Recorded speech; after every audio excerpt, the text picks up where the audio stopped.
If Torah says you shall not make a sculptured image, why do we have pictures of the Rebbe? Today, almost all Jews allow photographs, even for personal use, family. But if you go back long enough, there was a big question. When the photography first appeared, the position of Haredi Jews, of religious Jews, was that they're not allowed to do it.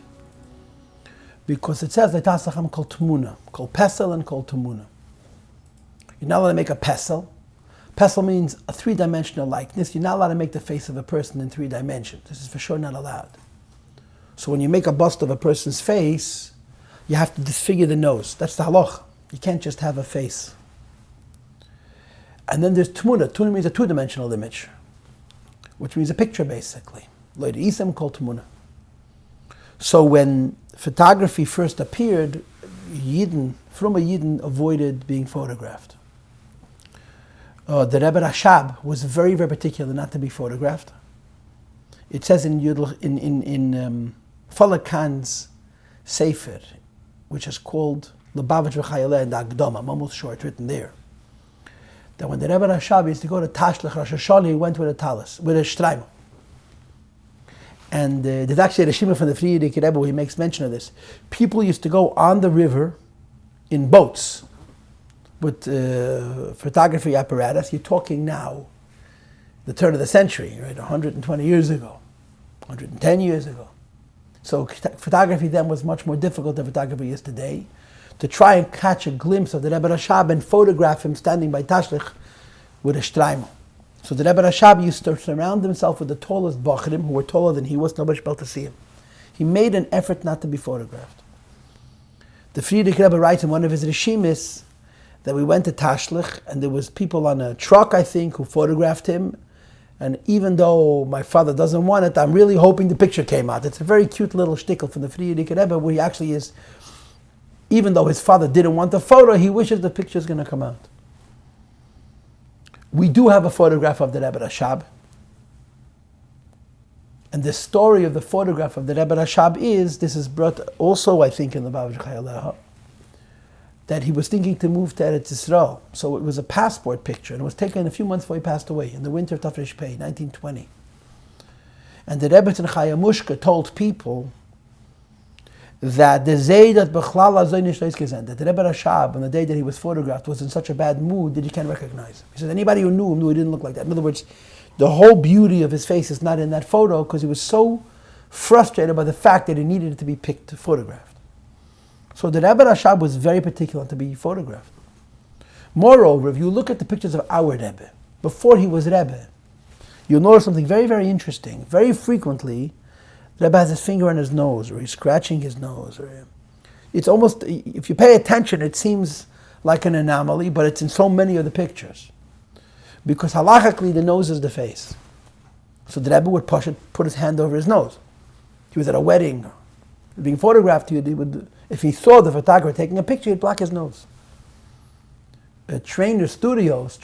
Trainer, was once interviewed years ago, and he said that when he was Parnasa, when the Rebbe became Rebbe, and he was taking pictures of the chuppahs, the Rebbe used to block his nose as well. And he asked the Rebbe to stop doing it, because it's important, this Parnasa, and the Rebbe acquiesced. The Friedrich Rebbe was photographed extensively. And of course, from the Friedrich Rebbe, you had these incredible candid pictures. They're very unusual.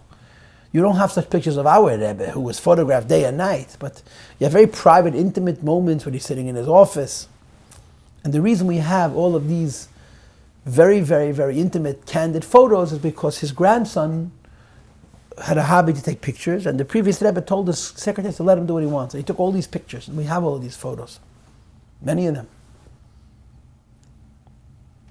So the Friedrich Rebbe didn't seem to have an issue with having pictures. In 1948 or 49,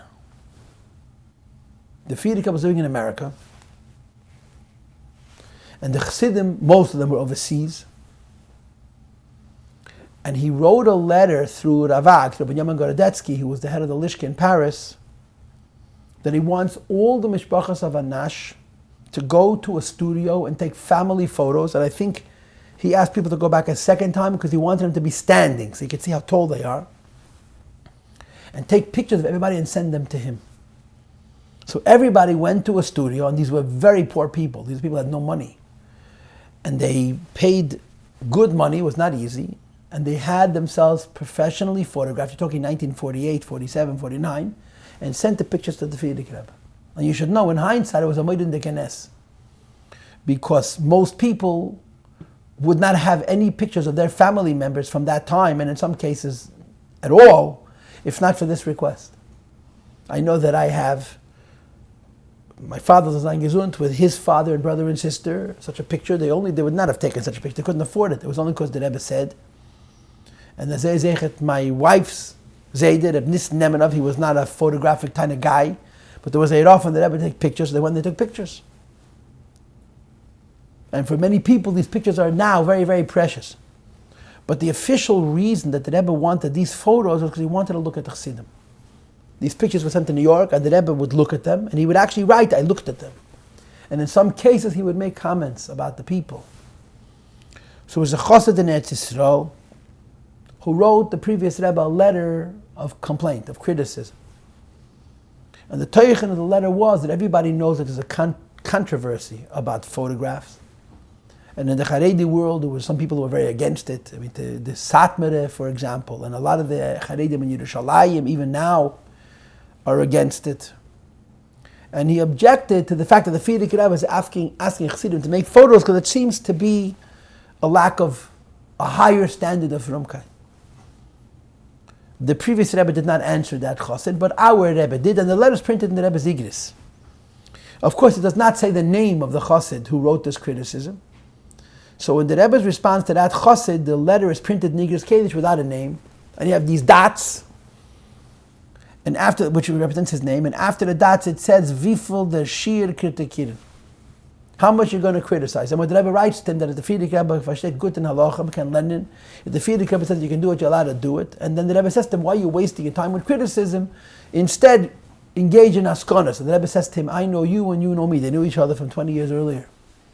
And the Rebbe says, you know what kind of introvert I am. And I know what kind of extrovert you are. And nevertheless, I broke my nature completely to be involved in Afatas HaYahados because it's what the time demands. So you, instead of finding things to complain about, do something good. That's a very powerful letter. It's printed in Igris Kodesh of the Rebbe before the Nesias, Tafshin Tes probably. But the Rebbe wanted letters, pictures of Chassidim. Now, I happen to have heard a story which addresses the question directly. When I was in California as a boy, I had a malamed whose name was Reb Nissen Hayward. Olav Shalom. And Reb Nissen Hayward told us the following story that happened with him. He was a Sephardi living in Shanghai, China. That's where he lived. He was born there, Mistam. And during the war years, all the refugees ended up in Shanghai. So you had the Lubavitcher Yeshiva, you had the Lubliner Yeshiva, you had the Miller Yeshiva, and you had the Amshin of a Rebbe. And he was a Yetzer V'nichnas everywhere. His family's level of Yiddishkeit was probably lower. But when all of these Erlicha people came, he got involved in the different yeshivas. He was very influenced by all of them. In the end, he became a Lubavitcher, but he had a very strong connection to the Amshin of a Rebbe. After the war, he developed a relationship with the Kloisenberger Rebbe. And I think he was close to the Mira Bacharim also for a while, but he became a Lubavitcher. He came to Calgary, I think, someplace in Canada, with his mother. His father had already passed, I think. And one of his contacts was the Kloisenberger Rebbe, the Chanin Fund. And the Kloisenberger Rebbe at that time was very much against photographs. And he must have spoken out very, very strongly. Reb Nissen Hayward was a hot-blooded Sephardi, very devout. He took all of his photos and threw them into a fire and destroyed them all. I heard the story from him directly. Amongst the pictures that he burned was pictures of his father, of which he could never replace, pictures of the Frierdiker Rebbe, and pictures of the Heilig Amshin of Rebbe. He must have told this to somebody. He must have told one of the Lubavitcher Chassidim and said, how could you do that? The Rebbe allowed the photographs. The Rebbe asked Chassidim to take pictures. In other words, he became aware that there's more than one way of looking at it. That although the Kloisenberg at that time felt strongly they're not supposed to have pictures, but apparently the Lubavitcher Rebbe felt otherwise. He had a very special relationship with the Rebbe. He was an elder bacher, and he used to ask the Rebbe all questions. So we actually went into Yechidus and asked the Rebbe about this. But his question had two parts. Number one, the Rebbe should clarify for him the issue of having pictures. And number two, he burnt pictures of the Frierdiker Rebbe. He burned pictures of the Yam Shnover Rebbe. Maybe this requires a tikkun. So he went into the Rebbe, and he must have written a note in which he informed the Rebbe of what he had done. And he's asking the Rebbe, number one, is it okay to have pictures? Is it not okay to have pictures? Number two, what should he do about the fact that he burned photographs of tzaddikim? So the Rebbe told him, Bazeh HaLoshon. This is, I remember his words. Du bist gerecht.